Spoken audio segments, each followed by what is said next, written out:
back, everyone. Your child walks up and says, "Can I borrow $20? Maybe it's for something at the shops. Maybe it's to cover them until their own pocket money comes in. Maybe it's the third time this month. Whatever the version, nearly every parent gets asked this often. And what you say in the next 10 seconds either teaches your child something real about borrowing, or it teaches them nothing at all, because the money just appears. But before I go on, this video is for parents that want to give their kids a jump start on their financial future. Teaching that lasts, even when they're all grown up. Back to this hot topic. Your child wants to borrow money from you. Well, the question isn't whether to say yes or no. The question is whether this becomes the cheapest and safest place for your child to learn what borrowing actually costs.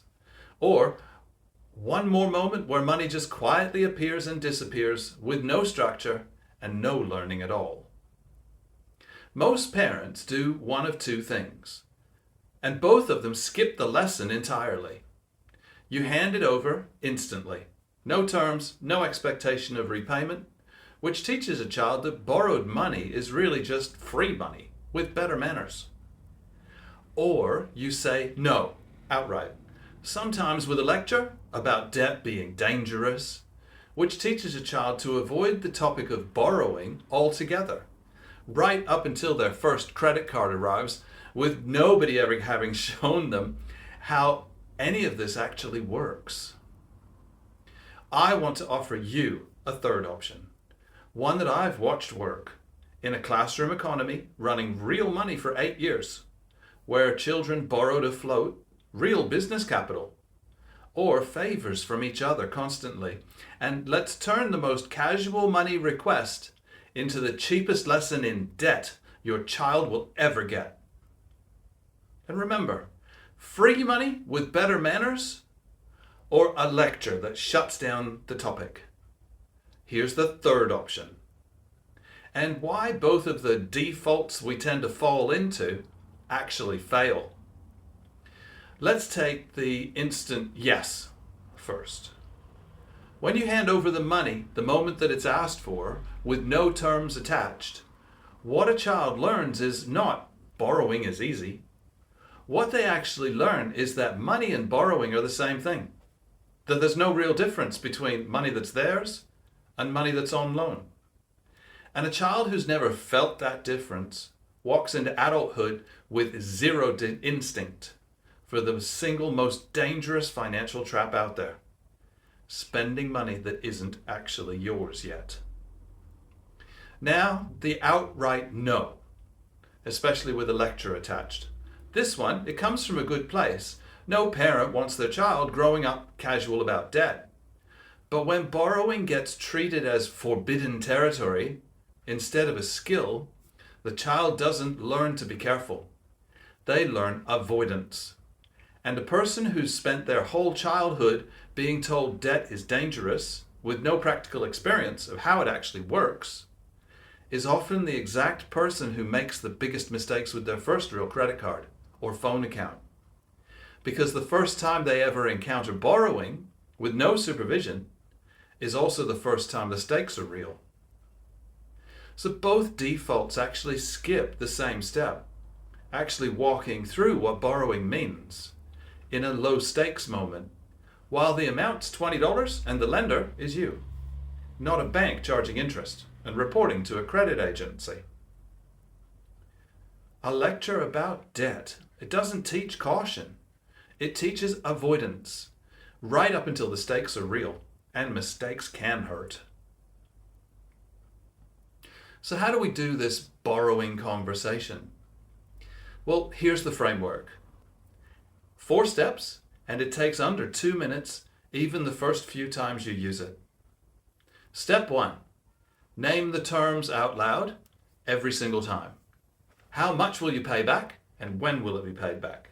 And from what money? Not as an interrogation, as a normal expected part of borrowing anything from anybody. If your child can't answer from what money, that's useful information right there. It usually means the answer is, I don't actually have a plan, which is worth knowing before the money changes hands.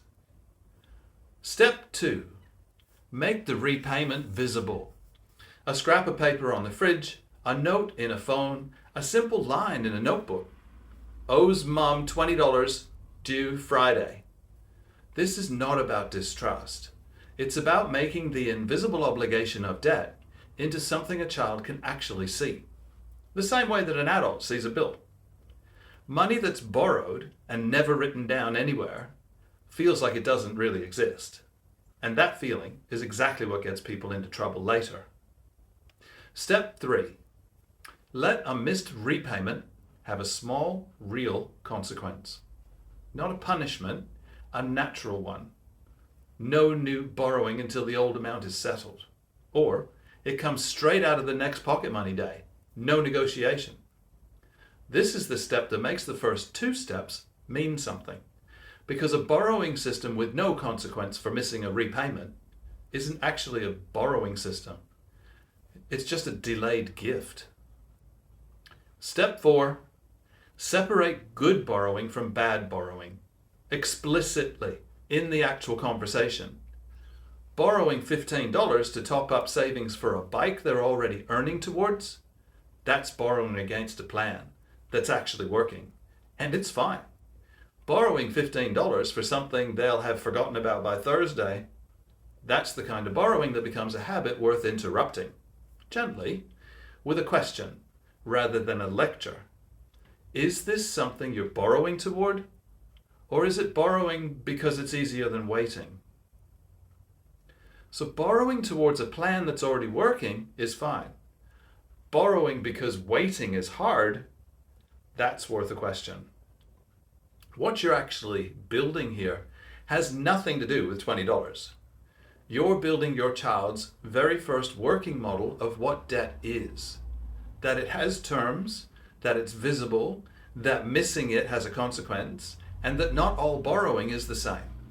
The model is the exact thing missing from most people's first real experience with credit, which is usually a card with a $2,000 limit or a phone account handed to a 16 or 18-year-old with absolutely no practice run behind them.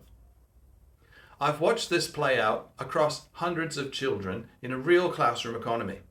The students who borrowed for the float or business capital from each other with clear terms, visible tracking, and real repayment consequences ran healthier, more sustainable ventures 3 months later than the ones who treated borrowing casually.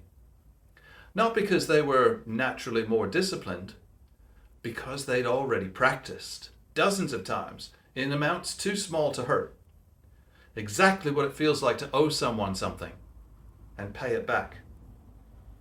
The child who hears how much, when, and from what money every single time they borrow doesn't hear you're not trusted. They hear borrowing is a real thing with real terms, and I'm allowed to practice it here, safely, before the stakes get bigger. That's the model that walks into their first credit card offer or phone contract with an instinct most of their peers will be missing entirely. I'd love to know, how has your family been handling it when your child asks to borrow money? Do you have terms, a ledger, or anything written down? Or does it just happen? Drop your answer below or visit our Facebook community. These real responses are the best research I get for future videos. The link is in the description. And if you've made it this far in the video, I consider you an Adventure Club mate. If you got value from being here today, please hit the like button, subscribe if you haven't already, and share with anyone you think would also benefit. I'll see you for the next episode, Tuesday and Thursday, every week.